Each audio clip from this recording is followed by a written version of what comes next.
JP Morgan. Wonderful, wonderful record revenue. Posted $33.8 billion in the second quarter revenue because of shrewd moves by CEO Jamie Dimon, who in many other countries would have been imprisoned after what his bank did over a decade ago. But here in the United Corporations of America, popping champagne, maybe some ice cream cake, God knows what else.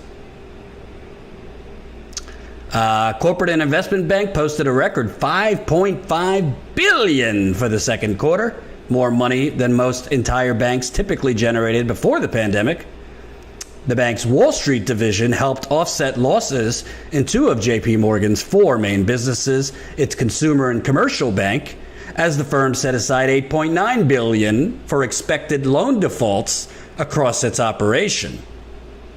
Wow, let me tell you. How'd they do it? Clearly just being an ethical bank. These record profits. Need I remind you, they got this slap on the wrist, $13 billion settlement,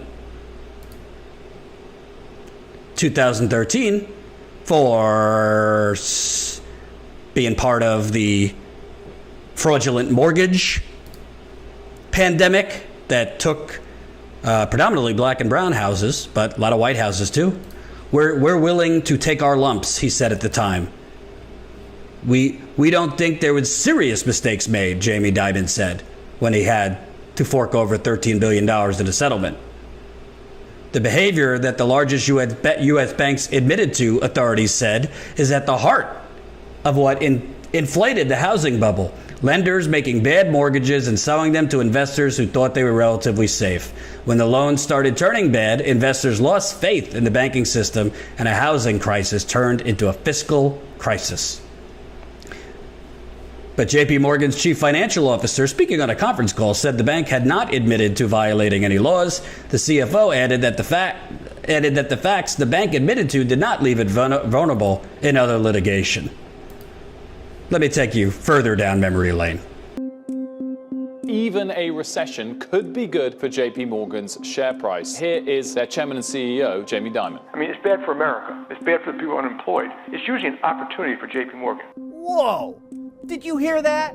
Of course Jamie Dimon sees a recession as a money-making opportunity. The last time Wall Street crashed the economy 10 years ago, 15 million families lost their homes to foreclosure, while thousands of Americans were forced to set up tent cities in Sacramento, Fresno, Tampa Bay, and Reno because they couldn't afford a place to live. Jamie Dimon was able to buy a $17 million, 34-acre estate in Bedford, New York, while Americans lost over $13 trillion in savings, making it impossible for families to send their kids to college. Jamie Dimon is now worth over $1 billion.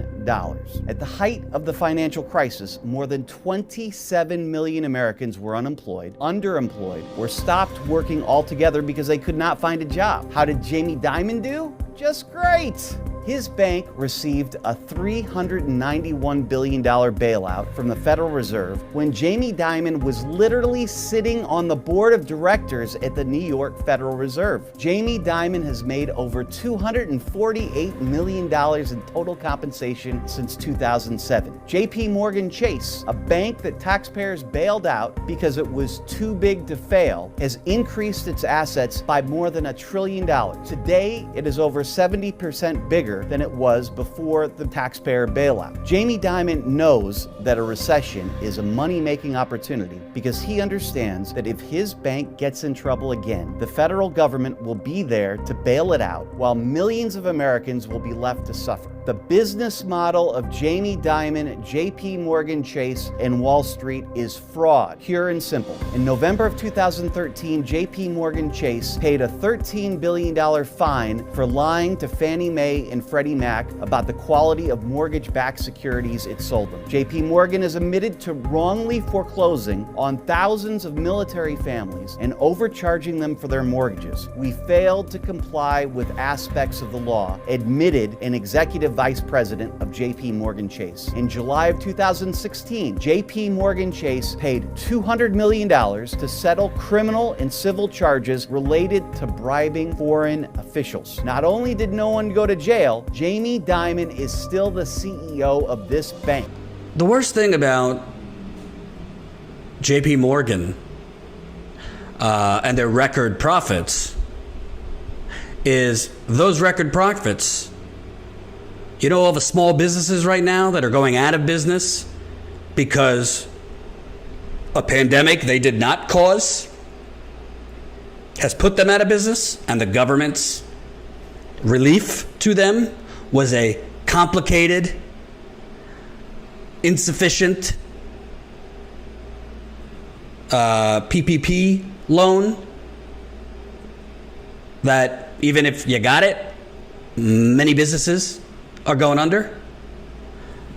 Those businesses are not deemed, I guess, as essential. Those businesses, that's just a free market. Sometimes you just out of luck.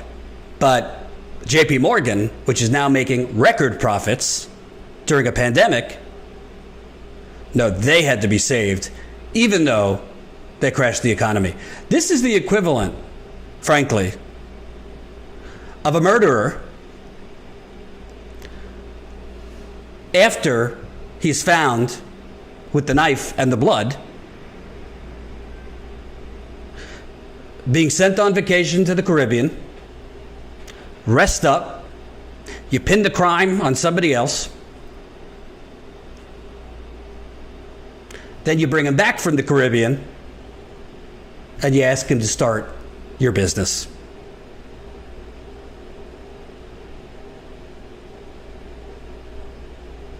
Now, is it bad if some people don't fail during a pandemic? No, I mean, during the Great Depression, the rest of the country was ravaged, but it just so happens Los Angeles and some parts of California were booming while the rest of the country was down.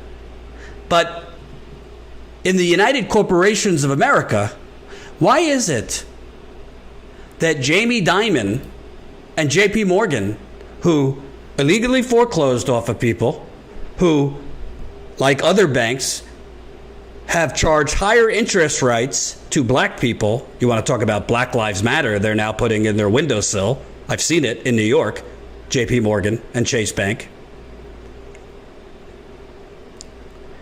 Sold mortgages that they knew were mortgages to investors, tanking the economy. Not only are they not in jail, not only did they get a slap on the wrist, $13 billion, they've made that back and then some. Why is it that JP Morgan and the banks are not asked to help out the rest of the world, to help out the rest of us as people are hanging off a cliff, when you help them up in their moment of need that they caused? You did not cause this.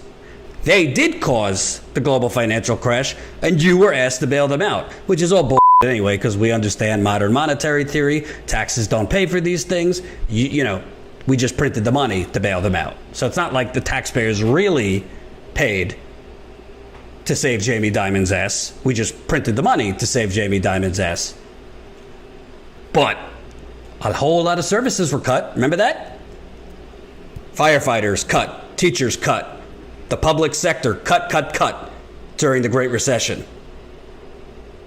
so that we could hand over to the bank robbers, Jamie Dimon, a golden parachute. It's just f***ing disgusting.